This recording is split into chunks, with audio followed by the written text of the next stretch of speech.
दोस्तों आज हम एक बहुत ही इंपॉर्टेंट प्रोडक्ट के बारे में बात करने वाले हैं। आपकी स्क्रीन पर जो फोटो है उससे आपको पता चल गया होगा, we are going to talk about oil. अब इंटरनेशनल ऑयल मार्केट में कुछ ऐसी चीजें चल रही हैं जिसकी वजह से रशियन ऑयल की प्राइस जो है वो इंक्रीज हो सकती है। और भारत के सामने ये एक बड़ा प्रश्न पैदा हुआ है कि इन केस अगर रशियन ऑयल की सप्लाई जो है वो कम हो जाएगी या फिर बंद हो जाएगी भारत में, तो भारत के पास दूसरे ऑप्शंस जो है वो क्या होंगे। तो आज की इस डिस्कशन में हम ऑयल मार्केट का जो करंट डायनामिक्स हैं उसका एनालिसिस करने वाले हैं। इसके साथ साथ इसकी इंपैक्ट भारत पर क्या होगी ये समझेंगे। इतना ही नहीं, ऑयल की डिमांड जो है उसका फ्यूचर क्या है, और इसी के साथ साथ जो दूसरे फ्यूल्स हैं, जो फ्यूचर फ्यूल्स हैं, जो नए फ्यूल्स मार्केट में आएंगे तो इसकी इंपैक्ट क्या होगी। We are going to talk about that as well in detail. तो it's going to be a very interesting topic. आपके लिए बहुत सारी नई चीज़ें भी हो सकती हैं, बहुत सारी चीज़ें आपको जानने को मिलेगी, बहुत सारे facts and things like that. और ये सारी चीज़ें इंपॉर्टेंट क्यों है? इकोनॉमी के पॉइंट ऑफ व्यू से ऑयल बहुत ही इंपॉर्टेंट है, एनर्जी सिक्योरिटी और ग्लोबल ट्रेड में भी एक बहुत ही इंपॉर्टेंट रोल जो है वो ऑयल प्ले करता है। तो let's talk about this topic in detail now dear friends. Russian oil की बात करें तो अभी भारत जितना ऑयल इंपोर्ट करता है उसमें 40% जो है वो हम रशिया से मंगवाते हैं।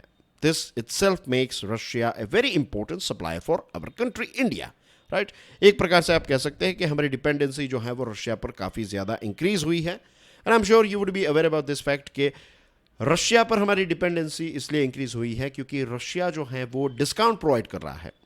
ये यूक्रेन और रशिया के बीच में जब से युद्ध की शुरुआत हुई है तब से रशिया जो है वो अपना ऑयल डिस्काउंट में बेच रहा है, और चाइना और भारत जैसे देश जो है वो बहुत बड़ी क्वांटिटी में रशिया से ऑयल खरीद रहे हैं। बहुत कम लोगों को इस बारे में पता होगा कि रशिया का जो क्रूड है उसका एक दूसरा नाम है उरल्स। अगर वक्त मिलेगा तो आज मैं आपको समझाऊंगा कि ये नाम जो है वो उनको क्यों मिला है। विल टॉक अबाउट दैट अगर वक्त मिला तो। लेकिन एक ये फैक्ट है, ये चीज़ आप याद रख सकते हैं। अब रशिया जो है वो डिस्काउंट में ऑयल क्यों प्रोवाइड कर रहा है? क्योंकि जो G7 देश है वेस्टर्न वर्ल्ड ने रशिया पर सैंक्शंस लगाए हैं। उन्होंने एक प्राइस कैप लगाई है। प्राइस कैप का मतलब होता है कि इससे ज़्यादा की प्राइस जो है वो आप चार्ज नहीं कर सकते। तो $60 पर बैरल की प्राइस कैप जो है वो G7 ने रशियन क्रूड पर लगाई है, राइट। अब खबर ये आ रही है कि रशिया का ये जो क्रूड है उसकी प्राइस इंक्रीज हो सकती है।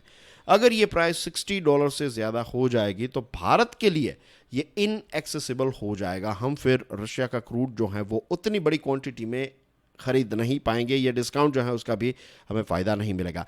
आज की जो हमारी डिस्कशन है उसमें बहुत सारे पॉइंट्स जो हैं वो मुझे मिस तोरिल बोसोनी, जो इंटरनेशनल एनर्जी एजेंसी के ऑयल मार्केट्स डिवीजन के हेड हैं, उनसे भी मिले हैं। तो आज की डिस्कशन के बहुत सारे पॉइंट्स जो हैं ये एक ऐसे लीडर से हमें पढ़ने को मिल रहे हैं, समझने को मिल रहे हैं जो इस फील्ड के एक्सपर्ट हैं, राइट।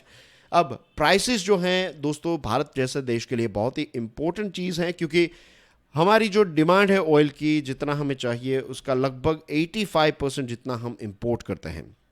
तो अगर इंटरनेशनल मार्केट में ऑयल की प्राइस इंक्रीज होगी तो हमारे देश में महंगाई जो है वो बढ़ जाएगी, क्योंकि ऑयल की प्राइस जो है वो इंक्रीज होगी तो इसकी इंपैक्ट सारी चीज़ों पर होगी, एज वी ऑल नो। अब ऑयल की प्राइस जो है वो क्यों बढ़ रही है? तो रीजन इज ओपेक देश जो हैं, एक ग्रुप है ओपेक, राइट। अब ओपेक देशों ने लास्ट अक्टूबर यह तय किया था कि वो प्रोडक्शन को कम करेंगे। प्रोडक्शन को कम करने का मतलब है कि ऑयल की सप्लाई जो है वो इंटरनेशनल मार्केट में कम होगी। अब सप्लाई कम होगी और डिमांड स्टैटिक है या फिर डिमांड ज़्यादा है तो उस चीज़ की प्राइस जो है वो इंक्रीज होगी, इज इट। लेकिन लकीली जो नॉन ओपेक कंट्रीज हैं, वे सारे देश जो ओपेक के मेंबर्स नहीं हैं, व्हेन आई मीन टू से वे सारे देश, आई मीन टू से वे सारे देश जिनके पास ऑयल हैं, जो ऑयल प्रोड्यूस कर रहे हैं लेकिन वो ओपेक ग्रुप का पार्ट नहीं है, जैसे कि यूएसए है, ईरान है और दूसरे भी बहुत सारे ऐसे ऑयल प्रोड्यूसिंग कंट्रीज हैं जो ओपेक के मेंबर्स नहीं हैं। तो उन्होंने सप्लाई जो है वो इंक्रीज कर दी कि ओपेक अगर कम कर रहा है तो ये नॉन ओपेक देशों ने सप्लाई को इंक्रीज कर दिया। अब ऑयल मार्केट्स की बात करें तो इसका जो बैलेंस है वो, बिकॉज ये जो दूसरे नॉन ओपेक देशों ने सप्लाई को इंक्रीज किया तो इसकी वजह से ये बैलेंस जो है वो अचीव हो पाया। ओपेक प्लस ये भी एक ग्रुप है, मींस ओपेक के साथ रशिया और दूसरे देशों को आप ऐड कर दे तो इट बिकम्स ओपेक प्लस। तो ये देशों ने 2 million barrel per day, 2 MBPD, 2 million barrel per day जितना प्रोडक्शन जो है वो कम किया था। लेकिन ये दूसरे देशों ने जो सप्लाई स्टार्ट कर दी, इतना सप्लाई कर दिया, तो ये बेसिकली बैलेंस में आ गया, ये ऑफसेट हो गया, ये नील हो गया यू कैन से। तो इसकी इंपैक्ट इतनी ज़्यादा हमें देखने को नहीं मिल रही है। जून 2023 का आंकड़ा देखेंगे तो लास्ट अक्टूबर में जो प्रोडक्शन था, तो उतना ही प्रोडक्शन जो है वो जून 2023 में है। तो अभी तक ये बैलेंस जो है वो मेंटेन किया है, which is a good thing. Bharat जैसे देश के लिए अच्छी बात है, क्योंकि वी नो कि प्राइस जो है वो इंक्रीज हो जाएगी, चीज़ें जो है वो महंगी हो जाएगी, इन्फ्लेशन को कंट्रोल करना जो है वो बहुत ही डिफिकल्ट हो जाएगा, और इसकी इंपैक्ट डायरेक्टली हमारे ग्रोथ पर भी देखने को मिलती है। लेकिन अनफॉर्चुनेटली ये जो प्रोडक्शन कट जो है अब और ज़्यादा सीवियर होगा इस महीने से। सऊदी अरेबिया ने प्रोडक्शन कट की शुरुआत की, फिर रशिया ने प्रोडक्शन जो है उसको कट किया। अब इसकी इफेक्ट जो है वो इस महीने से हमें देखने को मिलेगी। This are additional voluntary production cuts, यानी कि ओपेक ने जो तय किया था उससे ज़्यादा, मीन्स ये सऊदी अरेबिया और ओपेक रशिया जो है ये ओपेक प्लस का पार्ट हैं, ये दोनों इस ग्रुप के मेंबर्स हैं। तो इन जनरल जो ओपेक ने तय किया था उससे भी अब ज्यादा प्रोडक्शन जो है वो कट करेंगे सऊदी अरेबिया और रशिया, ये दोनों देश। और ये दोनों बहुत ही बड़े सप्लायर हैं, ग्लोबल लीडर्स हैं when it comes to oil production. तो ये दोनों देश अगर प्रोडक्शन कम करेंगे तो फिर इसकी इंपैक्ट हमारी इकोनॉमी पर, दुनिया भर की इकोनॉमी पर हमें देखने को मिलेगी। और ऑफ कोर्स ऐसे समय में ये दोनों ने प्रोडक्शन कट किया है जब ग्लोबल इकोनॉमी जो है वो रिकवरी की तरफ आगे बढ़ रही है। कोविड जो है इसके रिस्ट्रिक्शंस अब खत्म हो चुके हैं, चीज़ों की डिमांड जो है वो बढ़ रही है। चाइना जो है उसमें भी ग्रोथ हमें देखने को मिल रहा है, क्योंकि चाइना जो है एक लंबे समय से लॉकडाउन की सिचुएशन में था, तो इसकी वजह से भी ग्लोबल इकोनॉमी जो है वो उतनी स्पीड नहीं पकड़ पा रही थी।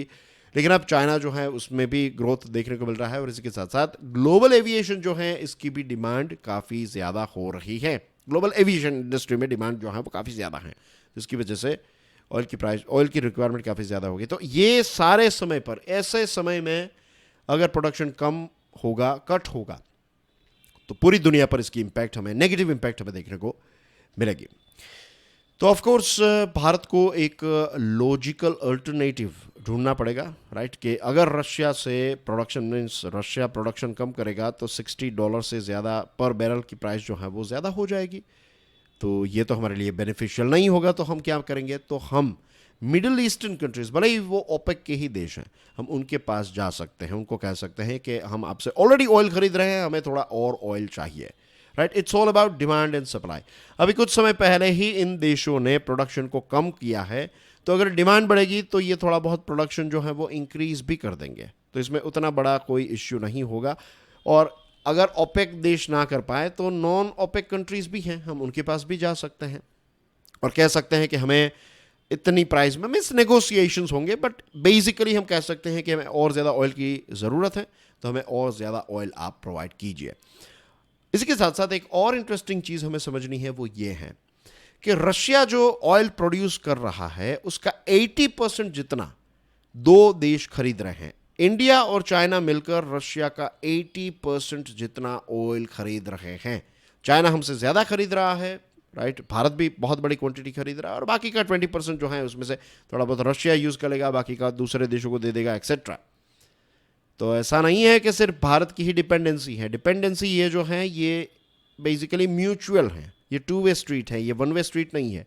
ऐसा नहीं है कि सिर्फ हम रशिया पर डिपेंडेंट हैं, रशिया को भी हमारी उतनी ही ज़रूरत है, क्योंकि रशिया ये ऑयल जो है वो बेचेगा फिर किसको, अगर कोई खरीदेगा नहीं, सैंक्शंस की वजह से दूसरे देश नहीं खरीदेंगे, तो फिर इस ऑयल का करेगा क्या। चाइना की बात करें तो चाइना अभी ऑफ कोर्स एक बड़ी क्वांटिटी में खरीद रहा है, लेकिन चाइना की पॉपुलेशन जो है वो श्रिंक हो रही है। चाइना अब मैन्युफैक्चरिंग से आगे बढ़कर सर्विस सेक्टर में जा रहा है, ट्रांजिट हो रहा है, हो नहीं गया है, हो रहा है। और इसी के साथ साथ चाइना जो है वो अब इलेक्ट्रिक व्हीकल्स और ग्रीन सॉल्यूशंस पर और ज़्यादा पुश करेगा। तो फ्यूचर में रशिया के लिए चाइना जो है वो उतनी इंपॉर्टेंट मार्केट नहीं रहेगी। लेकिन रही बात हमारे देश भारत की, तो पॉपुलेशन और इकोनॉमी दोनों ग्रो हो रही है, राइट। ऑफ कोर्स हमारे देश में इलेक्ट्रिसिटी का मीन्स जो एक सप्लाई है, जो नेटवर्क है, वो काफ़ी ज़्यादा एक्सपांड हुआ है। लेकिन आज भी हमारे देश में बहुत सारे ऐसे लोग हैं जो एनर्जी को अफोर्ड नहीं कर पाते हैं एक रीज़नेबल प्राइस पर accessible energy means affordable price पर एनर्जी जो है वो आज भी उनके लिए एक्सेसिबल नहीं है। तो रशिया जैसे देश के लिए भारत जो है वो लॉन्ग टर्म के लिए एक बहुत ही इंपॉर्टेंट कस्टमर है। नाउ डियर फ्रेंड्स, अगर हम प्रोजेक्शंस को देखें, ये ग्लोबल एक्सपर्ट्स जो हैं, जैसे हमने देखा कि जो इंटरनेशनल एनर्जी के जो एक एक्सपर्ट हैं उनके कुछ पॉइंट्स के बारे में मैंने आपको बताया ना, तो उनका प्रोजेक्शन ये आ रहा है कि इंडिया में क्रूड ऑयल और पेट्रोलियम प्रोडक्ट्स जो हैं इसकी डिमांड और ज़्यादा इंक्रीज होने वाली है। जैसे हमने देखा कि इकोनॉमी जो है वो एक्सपांड हो रही है, पॉपुलेशन इंक्रीज हो रही है, तो ऑयल की डिमांड जो है वो भी बढ़ेगी। और आज जो पर कैपिटा आप कह सकते हैं ऑयल की डिमांड जो है वो हमारे देश में बहुत कम है। तो क्योंकि इकोनॉमी ग्रो हो रही है और पॉपुलेशन ग्रो हो रही है, तो ये पर कैपिटा ऑयल की डिमांड जो है ये भी इंक्रीज होगी। तो हमारे देश में एक लंबे समय के लिए ऑयल और पेट्रोलियम प्रोडक्ट्स की डिमांड जो है वो कंटिन्यूसली ग्रो ही होती रहेगी। ऑफ कोर्स हमारे देश की सरकार, दुनिया के अलग अलग देशों की सरकार जो हैं वो ग्रीन एनर्जी की तरफ आगे बढ़ना चाहती हैं, ट्रांजिशन हम करना चाहते हैं, बायोफ्यूल्स आ चुके हैं, गैस का इस्तेमाल ज़्यादा हो रहा है, ये सारी चीज़ें हैं। इसकी इम्पैक्ट डेफिनेटली ऑयल की डिमांड पर हमें देखने को मिलेगी, but it's not going to be all of the sudden. ये धीरे धीरे करके ऑयल की डिमांड जो है वो कम होती जाएगी और धीरे धीरे करके गैस और दूसरे जो ऐसे प्रोडक्ट्स हैं इनकी डिमांड जो है वो इंक्रीज होती जाएगी। तो फ्यूचर का जो बास्केट होगा it will be all energy basket, जिसमें पुराने भी प्रोडक्ट्स होंगे और नए भी प्रोडक्ट्स होंगे। तो क्लियरली इंडिया में जो एनर्जी बास्केट है ये रिन्यूएबल और नॉन रिन्यूएबल दोनों का मिक्सचर हमें एक लंबे समय तक देखने को मिलेगा। 2070 तक ये चीज़ जो है वो हमें देखने को मिलेगी। और नए फ्यूल्स जैसे कि ग्रीन हाइड्रोजन, एमोनिया, दूसरे फ्यूल्स जो हैं वो भी फिर ये जो शेयर हैं, ये पूरा जो पाई चार्ट है तो उसका पार्ट जो है वो बनते जाएंगे। धीरे धीरे इनका स्टार्टिंग में इनका शेयर कम होगा, धीरे धीरे बढ़ता जाएगा। उस हिसाब से जो पुराने फ्यूल्स हैं, जो कन्वेंशनल फ्यूल्स हैं, तो उनका पाई चार्ट जो है वो मीन्स परसेंटेज जो है वो कम होता जाएगा। दुनिया के बहुत सारे देश नेट ज़ीरो को अटेन करेंगे। यूरोपियन यूनियन, यूएसए जैसे देश 2050 में, चाइना जैसा देश जो है 2060 में, भारत 2070 में अचीव करेगा। तो तब तक आप समझ लीजिए जो पुराने फॉसिल फ्यूल्स हैं उनकी डिमांड जो है वो उतनी ज़्यादा नहीं, आज जो है उतनी नहीं, लेकिन तब तक हमें देखने को मिलती ही रहेगी। प्रॉब्लम जो है it is not energy, problem is emission. तो एमिशन को हम कैसे कैप्चर करें, इस पर अब हमारा फोकस होना चाहिए। एनर्जी अलग अलग सोर्सेज से हमें चाहिए ही चाहिए। डेवलपमेंट के लिए भी energy is very very important. Developed जो एक स्टेज है वहाँ तक पहुँचना भी बहुत इंपॉर्टेंट है, क्योंकि डेवलप्ड देशों में लोगों का एनर्जी का जो एक कंजम्पशन होता है उसमें एक स्टैचुरेशन आ जाता है। जो फॉसिल फ्यूल या फिर जो लेट्स से जो कावडंग का इस्तेमाल करते हैं या फिर जो लकड़ियों का इस्तेमाल करके चूल्हा जलाया जाता है, तो ये सारी चीज़ों में एक ड्रॉप डाउन देखने को मिलता है। केरोसिन का इस्तेमाल नहीं होता है, जो डर्टी फ्यूल्स हैं उनका इस्तेमाल बेसिकली कम हो जाता है जब एक देश जो है वो डेवलप बन जाता है, राइट। तो इस दिशा में भी आगे बढ़ना हमारे लिए बहुत इंपॉर्टेंट है। तो बॉटम लाइन यही है कि कॉम्बिनेशन जो है वो हमें एक लंबे समय तक देखने को मिलता रहेगा। और रशिया के लिए भारत एक बहुत ही इंपॉर्टेंट मार्केट है, तो भारत को रशिया जो है एक लंबे समय तक डिस्काउंट में ऑयल जो है वो प्रोवाइड करवाता रहेगा। ऐसा अभी का एनालिसिस आज जहां पर हम खड़े हैं 2023 में, तो ऐसा ही नज़र आ रहा है कि एक लंबे समय तक हमें डिस्काउंट जो है वो मिलता रहेगा। अगर ऐसा हो तो अच्छा है। That's basically everything in today's discussion dear friends. मेरा नाम है प्रशांत मावानी, आप देख रहे हैं स्टडी ग्लोस। आप मेरे लेक्चर्स क्यूरियसली एजुकेशन पर भी देख सकते हैं। हमारे फैकल्टी डॉक्टर मयूरिका दास ने एक कोर्स बनाया है डार्क साइकोलॉजी, इस पर डिस्काउंट चल रहा है। ये कोर्स आप स्टडी ग्लोस के मोबाइल ऐप से डाउनलोड कर सकते हैं। ये आपके सेल्फ डेवलपमेंट के लिए बहुत ही इंपॉर्टेंट कोर्स हैं। That's everything from my side. Thank you very much. God bless you all. जय हिंद।